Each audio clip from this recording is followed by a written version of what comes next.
Bueno chicos, el día de hoy entonces vamos a continuar con nuestra clase de historia del Perú y vamos a retomar el tema que habíamos hecho esta mañana en la reunión de Zoom. Hemos visto el tema, el cual fue pues la resistencia indígena y las guerras civiles entre los conquistadores, ¿no? Entonces, lo que tratamos de comentar y de resumir en esta clase fue pues que cuando los españoles llegaron acá al Tahuantinsuyo, ¿verdad? Y todo ese periodo que vino después de la captura del Inca Atahualpa y su muerte, ¿qué pasa? Todo el Tahuantinsuyo entra en una época, pues, de unos largos años de inestabilidad. El territorio peruano pasa por un cambio drástico, ¿verdad? Es el cambio más significativo que se ha dado en toda la historia del Perú, ¿no? Ninguna rebelión, ninguna revolución, ninguna guerra en el Perú significó tanto y un cambio tan drástico como fue el de la conquista. Porque lo que somos hoy en día, pues, es en parte a lo que hemos pasado en el futuro. Y lo que más determinó nuestro destino como nación fue la conquista, para bien o para mal, ¿verdad?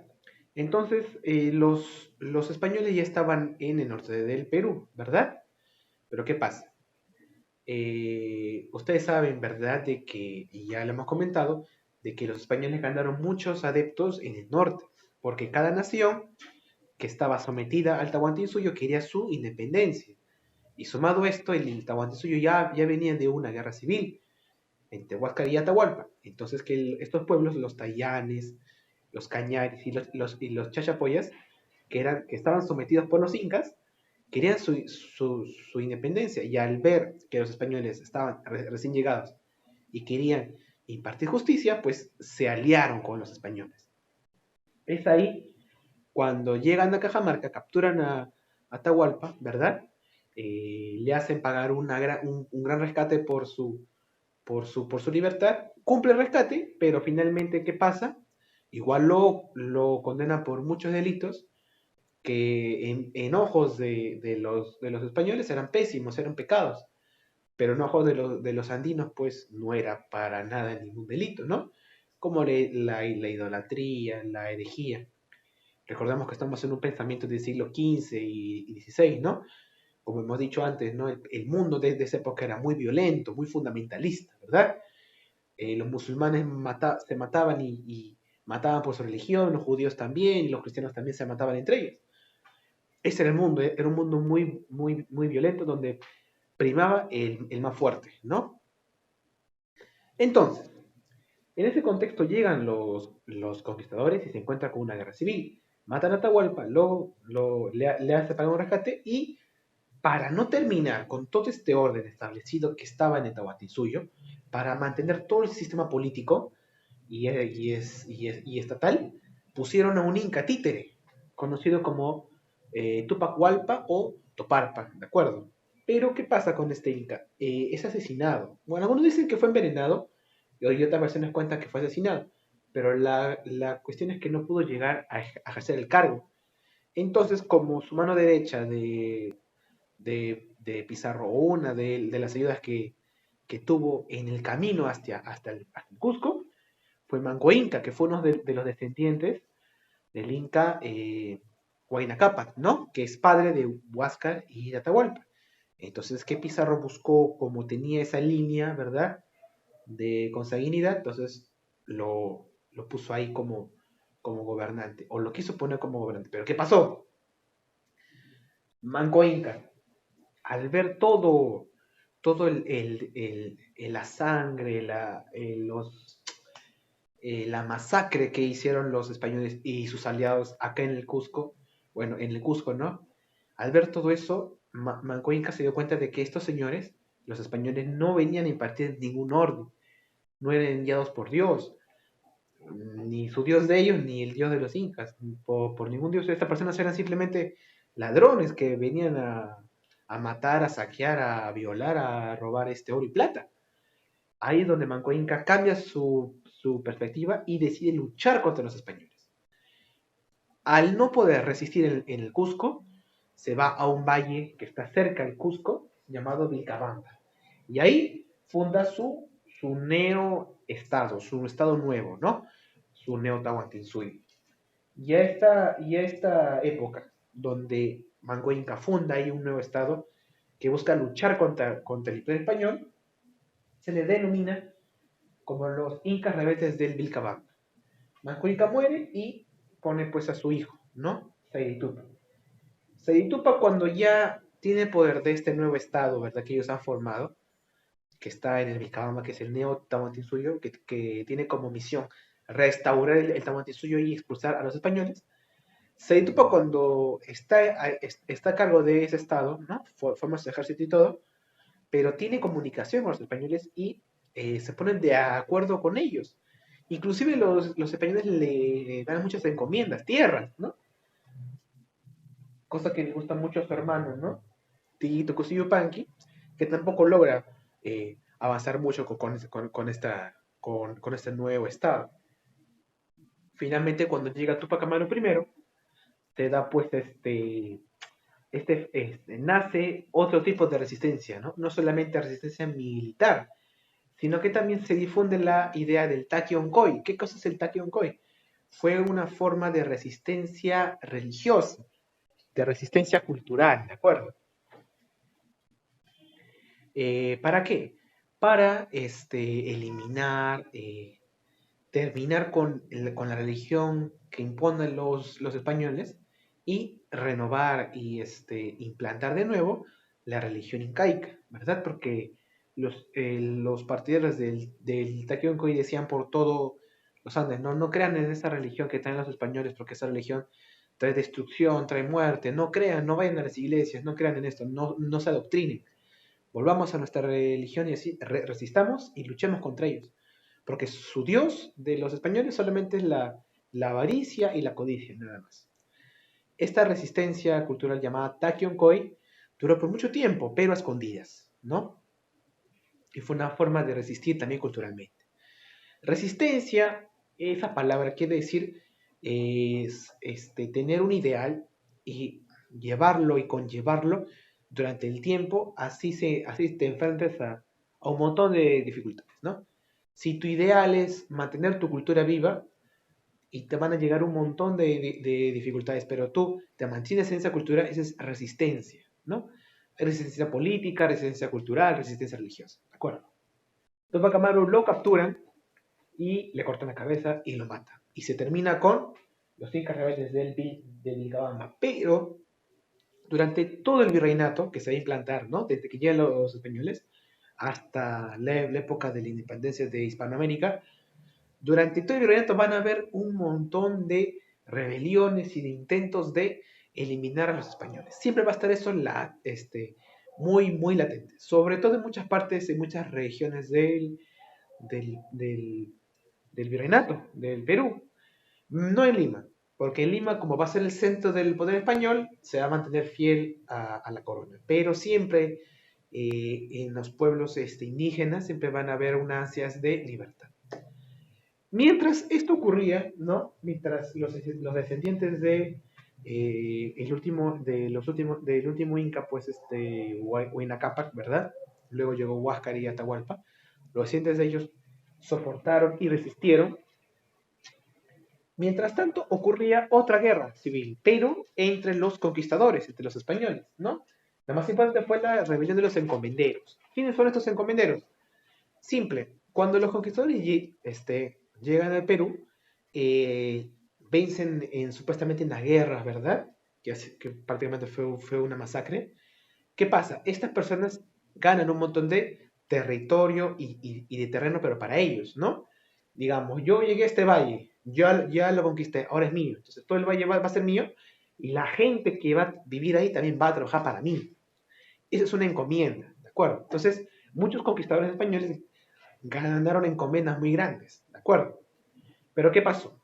En la corona española no quería regalar prácticamente eso a los conquistadores, porque la corona decía, bueno, te vamos a dar el permiso para que sea tuyo esta encomienda, ¿verdad? Este terreno, esta gente, pero tú no lo vas a poder pasar a tus generaciones, ¿de acuerdo? Entonces tú no lo vas a poder heredar. Pero los encomenderos se vieron pues muy frustrados con eso y dijeron, ¿cómo no puede dejar como herencia algo que es mío? Y ahí fue donde se rebelaron los, los encomenderos contra la corona española. También al mismo tiempo de que ocurrió esto, también se pelearon, pues existió un gran conflicto entre los dos conquistadores que hicieron la gran parte de la conquista del Tahuantinsuyo, Pizarro y Almagro, porque ustedes recordarán que Pizarro supuestamente se dividió con Almagro las tierras que iban a conquistar. Pizarro iba a conquistar desde Tumbes, ¿no? Desde el norte del Tahuantinsuyo hasta Cusco, ¿no? Y de Cusco, y desde una cierta paralelismo, desde el Cusco hasta el sur, le corresponde al mar. Entonces, entonces, entonces como Almagro y Pizarro no conocían mucho que podía haber más allá, aceptaron. Pero ¿qué pasó? Ustedes sabrán que el imperio estaba del Cusco para el norte, ¿no? Esa zona. Y del Cusco para abajo estaba pues Chile y las zonas del desierto de Atacama. Cuando Almagro llegó a Chile se dio cuenta que no habían imperios tan ricos como Nezahualcóyotl, y Almagro regresó molestísimo y le encaró a Pizarro y dijo, ¿cómo tú me vas a dar eso? Y tú te quedas con esto. Es algo injusto. Y ahí fue pues donde nació esta pugna entre los dos. Y no solamente se involucran ellos dos, sino también a sus hijos, que lamentablemente se van a matar entre ellos, ¿no? En resumen, estas guerras entre los conquistadores solamente buscaban una cosa, ganar más para ellos, ¿no? Repartirse el botín. Es como lo que pasa cuando unos asaltantes roban algo y luego se lo quieren repartir y como es tanta la cantidad, se matan entre ellos. Ya, eso fue lo mismo que ocurrió aquí. Pero la rebelión de los encomenderos fue la más importante. ¿Por qué? Porque la corona española, al ver que los encomenderos estaban en contra de las decisiones de la corona española, cambió todo el sistema de la conquista. Los reyes dijeron, ya, le hemos dado mucho poder a estos conquistadores y ahora vamos a imponer nosotros nuestro poder. Y a partir de ese momento, pues, se da, pues, se funda, se consolida bueno, nace el virreinato. Porque antes no era virreinato. Cuando los españoles llegaron y conquistaron y masacraron a los indígenas, ese periodo estaban, pues, regidos por las gobernaciones, ¿no? La forma colonial de dirigir al Estado más antigua, o la primera, fueron las gobernaciones, ¿no? Que se repartían entre los conquistadores. Luego, directamente, desde los reyes de España, se dio la norma de que sea ya no gobernaciones, sino virreinatos. Pasó de ser gobernación de Nueva Castilla y Nueva Toledo, ¿no? Que le correspondía a Pizarro y Almagro, a el virreinato del Perú. Y bueno, jóvenes, a partir de ese momento surge otra historia, otra época en la historia del Perú, que lo vamos a ver la próxima semana. Aquí puse tres militares que resistieron contra la conquista, ¿no? Caulichimac, Apoquiquis y Rumiñahui. Uno estaba en el norte, en el centro y en el sur. Pero los tres fueron vencidos. Manco Inca fue el que resistió más, ¿verdad? Hay crónicas que cuentan que Manco Inca pues incluso aprendió a montar caballo y aprendió a usar las armas de los españoles por estar tanto tiempo con ellos. Pero Manco Inca es una figura con dos polos, ¿no? Con mucha polaridad. ¿Por qué? Porque en un comienzo colaboró con los españoles, ¿no? Se puede considerar como un traidor, ¿no? Del Tahuantinsuyo. Pero al darse cuenta de que estaba engañado y de que los españoles no venían para restaurar nada, sino para matar y para conquistar, fue ahí cuando Manco Inca decidió luchar contra ellos, ¿no? De una manera militar y política, ¿no? Creando pues este estado en el Vilcabamba. Entonces todos estos incas de este estado nuevo se resume en que, bueno, su máximo ideal es restaurar, ¿qué cosa? El Tahuantinsuyo, ¿no? Cosa que no lo van a hacer, pero años después va a surgir un descendiente de Tupac Amaru a querer restaurar ese viejo poder andino, ¿verdad? Y para terminar, y como dato curioso, en España, ¿ustedes han preguntado alguna vez cómo se enseña esta parte de la historia en España? ¿No? En España estudian su historia así como, así como acá a nosotros, ¿verdad? Pero ellos lo hacen de otra manera, con otra fuente, ¿no? Ellos tratan de un poco de ensalzar o fundamentar el periodo en el que ellos conquistaron América, ¿no? Porque no solamente conquistaron el Perú, sino también América, México, ¿no? Entonces, ellos tratan de sustentar esta conquista América de una manera, pues, distinta a la que vemos nosotros, ¿no? Ellos solamente tratan de decir, fuimos a evangelizar y fuimos a instaurar un virreinato. No fuimos a hacer factorías ni colonias, ni desaparecimos a la población. No fue un genocidio. Entonces, a todo lo que aquí hablamos nosotros de matanza, de muerte, para ellos no es desproporcionado, no es real, ¿no? Y ellos, ¿con qué fuentes sustentan eso? De que ellos dieron más leyes para defender a los indígenas. Y a todo esto de que se habla de que ellos vinieron acá, violaron y masacraron, eso en España, ¿cómo es conocido?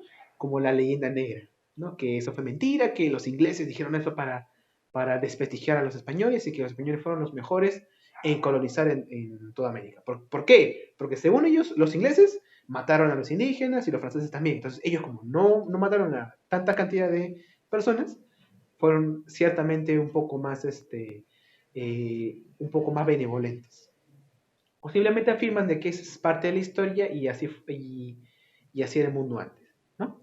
Tiene mucha razón lo que hablan las fuentes españolas. Los españoles fueron una conquista distinta a la de los ingleses y a la de los franceses. Ellos no exterminaron a la población como los ingleses. ¿Por qué? Porque en México y en Perú ya existía el Estado, ya existían nociones desde hace miles de años de lo que es un Estado, ¿cierto? Entonces en España, en el Perú y en México sí, simplemente sacaron a los líderes y pusieron a los españoles. Y listo. El Estado siguió funcionando igual. Pero la explotación se mantuvo la esclavitud, trabajaban forzosamente, ¿cierto? Entonces todas las leyes que venían de España, en el Perú o en México no se hacían cumplir, ¿no? Había mucha explotación y había mucha esclavitud, ¿de acuerdo? Y trabajo forzado. Ahora, entonces, teniendo las dos versiones de la historia, la versión nuestra, ¿no? Que tenemos fuentes, ¿verdad? Pruebas, ¿no? Yo no te digo nada que no lo haya comprobado leyéndolo o que alguien más lo haya comprobado con crónicas, con fuentes, ¿cierto? Como hemos dicho, la historia se basa en fuentes, es una ciencia, no es una habladuría. Ya, teniendo esta versión y teniendo la versión de los españoles, vamos a contrastarlo para ser lo más objetivo posible.